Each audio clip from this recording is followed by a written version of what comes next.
چې زموږ کې خو یو تعلیم شعور نشته دی، جاهلیت دی، او بل دا زموږ کوم مهاجرین چې راغلي دا غریبان ټول په روزګار کوي. د فروټ روزګار یې کولو، د فروټ روزګار د وجې مطلب دی به زیات تربار وو، چونکې دا به کوچ وشوه سرجي کوش. تاسو چېرته وایئ چې دا ستاسو دوه ورونه وژلي کړي؟ زه خو ښار کې وم، په لاره وم را روان وم، پوه شوې. ما ته خو مې وړې خورکۍ ویلې چې دغسې پېښه وشوه، پلار دې وړکي ورور تمانچه ورکړه چې ورور دې ولي چې هغه تا په سوزنۍ کې رالوي کړي، بیا را ځوان شي، بیا یې د ګوتې نه ونیسې او ته بازار کې په چم ګوند په کلي کې یو بل سره مشهور کړي چې دا زما زوی دی او د ده به دا خیال ساتي. دا پېښه پرون راغلې ده په ریګي للمه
اعوذ بالله من الشیطان الرجیم بسم الله الرحمن الرحیم. زه یم ګل رحمان او تاسو ګورئ کرایم سین ټي وي. اکثر چې زمونږ د قام قبیلې معاشره کې کم خلک مونږ سره ریلیټډ دي، هغوی چې داسې یو واقعیت وګوري نو پیله لفظ په زبان باندې دا راځي چې مطلب دا وګوره قیامت دی، داسې ولي وشو داسې ولي وشو. زه هغه متاثره هغه کور کې موجود یم چې پرون دلته یو ډیره افسوسناکه واقعه چې مطلب پلار خلک یادي چې دا د ملا تیر وي، پلار چې دا د قام قبیلې د بچو د کور والا د هر یو تن د هغې د ساتنو هغه یو پلار وي چې هغه ودرېږي. خو داسې یو موقع هم چېرته راتلی شي چې د انسان سوچ د هغه ذهن دا نه جوړېږي چې پلار به راپاسي یو بل زوی له به تمانچه ورکوي چې ورشه او ته دا دوه ووچنه. یقینا زموږ په چم ګوند په کورونو کې دوه لوښي هم جنګېږي، جنګ جګړې هم کېږي، خو لکه نوبت چې دی دا د مرګ دپاره نه راځي او بیا مرګ ښکار څوک شي چې هغه تا په سوزنۍ کې رالوي کړي، بیا را ځوان شي، بیا یې د ګوتې نه ونیسې او ته بازار کې په چم ګوند په کلي کې یو بل سره مشهور کړي چې دا زما زوی دی او د ده به دا خیال ساتي. دا پېښه پرون راغلې ده په ریګي للمه علاقه ده، د ناصر باغ پولیس سټیشن حدود دی. هغه متاثره هغه ورور هم موږ سره موجود دی چې دوی پرون په هغې باندې پرچم کړي ده، 302 کې هغه FIR هم شوی، انویسټیګیشن افسر هم ما سره موجود دی، هغه د چوکۍ هغه پولیس والا موجود دی او دا ما سره چې دا چم ګوند کې موجود دي دا د نورالله او دا د باور دا ټول دا ملګري وو. دلته به د فروټو کار کولو په کارخانو کې په ریګي کې په دې ناصر باغ روډ باندې به دوی ولاړو دا هغه به یې کولو. خو زه به دا وجه به هم ظاهره کړم، ښکاره به کړم چې یاره د دوی والد صاحب چې دی هغه مورکۍ سره وي جنګ شوی او هغه جنګ دوران کې داسې شوي چې د مورکۍ خپه ماته شوي وه. ظاهره ده بچي چې بیا دا په مور باندې خفه کېږي او هغه جنګ شوی او د هغې خپه ماته شوي وه یا زخمي شوي وه، د هغې نه پس ته دغه شوي. اول به اسلام شاه خان سره خبرې کوو، د دې چیف انویسټیګیشن افسر دی، یا بیا به د رور سره خبرې کوو. السلام علیکم اسلام شاه خان. وعلیکم السلام، بسم الله الرحمن الرحیم، لا اله الا الله محمد رسول الله.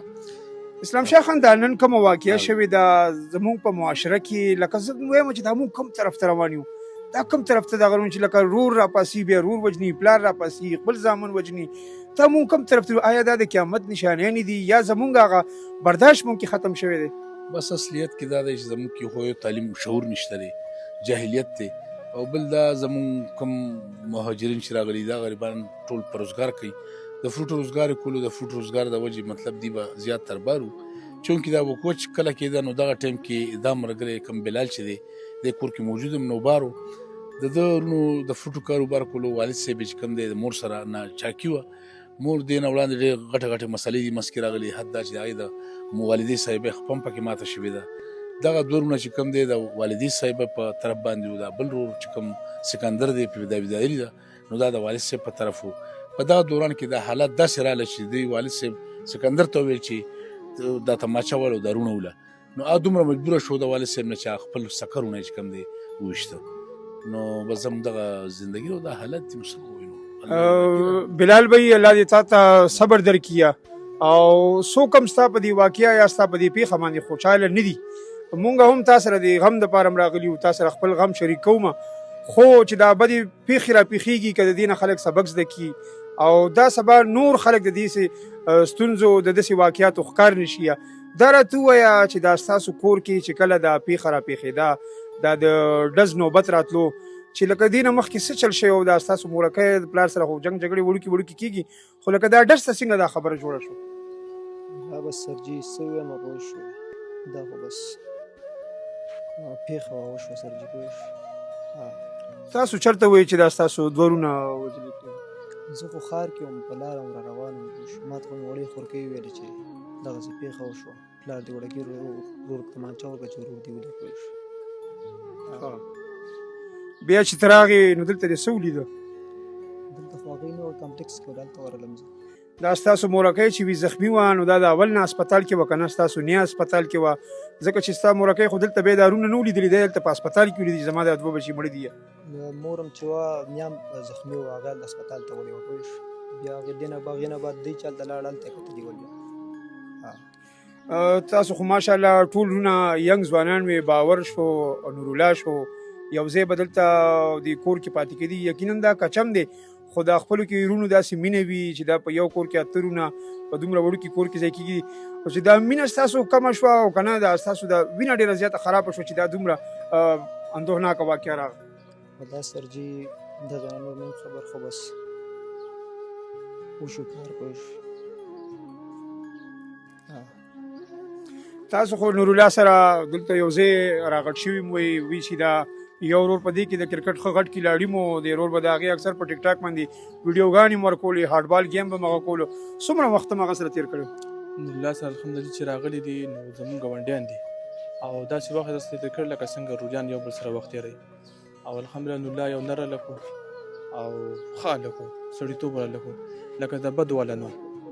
تاسو چې خبر شوئ دلته د علاقې خو ظاهره خبره ده، یو بل سره دیوال په دیوال کور دی، نو ډزې مزې م اورېدلي دي، څه چل و؟ ډزې خو موږ نه لرو، زه خپله مارکېټ کوم په هغه ټایم ورکوټ یو لږ داسې دغه راکړو، دي خان ته مې ټلیفون وکړو، هغه ویل چې داسې کار شوی، ما ډایرکټ هسپتال ته ورغلم، چې موږ ورتلو نو بس دواړو ساګانې ورکړې وې. زه به د دیو د نورو ملګرو سره هم د خبرو کوشش کوم. السلام علیکم. وعلیکم السلام. نورالله سره د اخرنۍ ملاقات شوی او ته یې څه کېږي ملګری دوست؟ زمونږ انډیواله ګاونډي م د انډیوال هم دی، دومره ښه چې څه حد یې نشته. مې چا سره کلي کې څه ذاتیات به سهار به وته، ماسخوتن به راتله، ورسته کار کاروبار هر څه. او څنګه خبر شوې د باور او نورالله نه؟ زمونږ دا ملګری و بس دې هسپتال ته تللی، ده بوتلي و، دې بس زنانې راوستې بس ما دې په موټرسایکل ورغلم چې هلته لاړو، بس هغې دغه شوي دغه هلک ورسره. زه هغه متاثره ملګری چې هغه باور او نورالله دواړه په خپله اوږه اوچت کړي دي او هغه یې هسپتال ته رسولو کوشش کړی، کوشش یې دا کولو چې مطلب دا بچ شي. تاسو په خپلو سترګو باندې څه ولیده دې کور کې، دا څنګه لګېدلی او پلار یې دې ټایم کې څه کولو؟ دلته د وینو نشانات هم جوړ دي وي چې هغه هم زخمي و وتو، دا لږ را سره بیان کړي. بسم الله الرحمن الرحیم. زه خو فلحال کور کې وم پوه شولې، خو ماشومان راغله ما له خبر راکړل څه واقعه شوې، زه چې رالم پوه شولې نو یو کس والټو هم راوښتې وه چې بېدیځې نه ما سره کسانو جګ کړه، اټو کې مې واچو، ځان له ورسره کېناستم، کمپلکس له ورسول. هغه چې لا مړه نه وه نو تا ورسره خبرې اترې کړې وي؟ نه لکه ساګانې پکې ډېر نه، خو یو ښه یو کې لږ ساه وه، خو په لاره کې بیا ساه ورکړه. څه خبرې یې ورسره چې دا چا وکړه څنګه وشوه؟ خبرې نه شو کولی ډېر، هو ځنکدن یو. اچھا. او دا والد صاحب یې چېرته خپېمانه نه و، دا بل رول چې دا چا ډزې کړې وي؟ نو والد صاحب یې نه و که نه تښتېدلی و، ښه تښتېدلی و، په موقع نه و چې موږ رالو، په موقع نه و. باور او نورالله هم څومره وخت نه داسې ملګري دلته به یو ځای کېدی هغه کېدی؟ ډېر وخت نه ملګري مو، هو بانډیتوب هم د ډېر وخت نه سره ملګري، ښه هلک و، ښه و.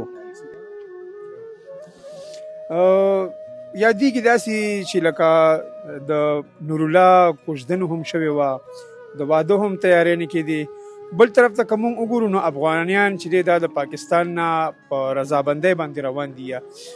یقینا د سکندر دی نورالله او د دیو چې کوم والد صاحب عبدالله دیو هم افغانستان له واپس روان وه. تاسو دې کې شریک شوي وي چې دیو کور کډه مډه سامان هم تیار کړی وه؟ زه او بلال لاړو پېښور ته 11 بجې، بوجونه او نور سامان مامان واغشتو. بس رالو بیا پکې د څه دي سره راغلی موږ ته یو ملګری رنګ وکړو، بیا رالو کور باندې بس بیا موږ هسپتال ته دواړه لاړو. دیو چېرته تللي وو؟ هغه آی ایس سی دفتر له تللي وو چې یاره موږ افغانستان له واپس ځو؟ دا کور سامان مامان دیو نیم شفټ کړی دی یا نه دی کړی؟ نه بس بوجونه مې راوړل اچول هم پکې. او د نورالله په واده باره کې په کوژدن باره کې چې یاره نورالله کوژدن شوی، واده هم کېدو، تیاری نه میاری نه کوژدن شوی وه او واده یې م رډي و. څومره وخت نه دی ملګری وه؟ زه خو سره وړوکی راغټ شوم. څه لوبې مومې خپلو کې کولو، ګپ شپ هم څه لګولو، د واده باره کې ته څه ویل؟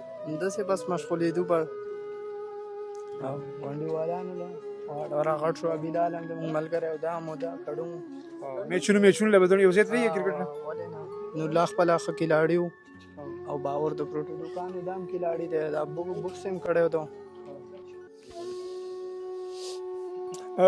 ګرانو کتونکو، تاسو دا پولیس والا هغه رور هغه متاثرین چې کوم ملګري دي هغه ټول تاسو واورېده. پته نه لګي چې دا مونږ خلک لکه کوم طرف ته روان یو.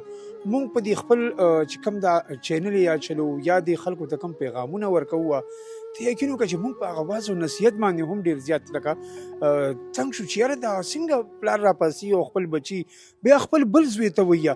مونږ خو قرآن پاک او کوم دا زمونږ احادیث زمونږ چې کوم پیغمبران مونږ ته چې هغوی طرف نه کوم هغه دین را رسېدلی دی، هغې کې خو مونږ ته ډېر زیات واز او نصیحت شوی دی.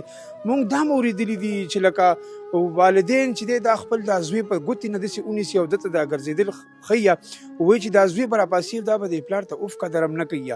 خو بل طرف ته چې وګورئ لکه داسې پیښې چې مطلب راپاسېږي او ته خپل سکا زامن چې هغه په کور کې موجود دي، وړو کې معمولي شان خبرې، داسې وخت چې زه به ووایم چې دا خو د بني اسرائیلو په وخت کې هم لکه داسې نو الله تعالی به ډېر زیات ناراضه کېږي په هغه دغه باندې چې څوک بېګناه قتل شي او بېګناه هغه لاړ شي.